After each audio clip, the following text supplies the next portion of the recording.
Madame, mademoiselle, monsieur, bonsoir. Une nuit sport consacrée à la boxe américaine ou au kickboxing avec la présence sur ce plateau de Toussaint Andarelli, champion d'Europe des welter qui il y a quelques jours à Ajaccio, devant son public, a disputé un championnat du monde.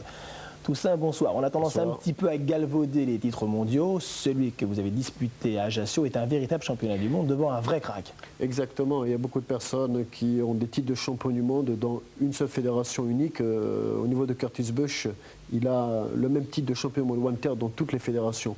Donc c'est le réel champion du monde que j'ai affronté. Et vous, vous êtes champion d'Europe en titre. Double champion d'Europe en titre.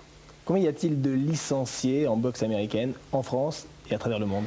En France, on peut estimer à travers la FUBADA, donc fédération officielle, à près de 20 000 licenciés. De par le monde, je dirais qu'il y a au travers 52 pays actuels qui pratiquent ce sport, qui est né aux USA.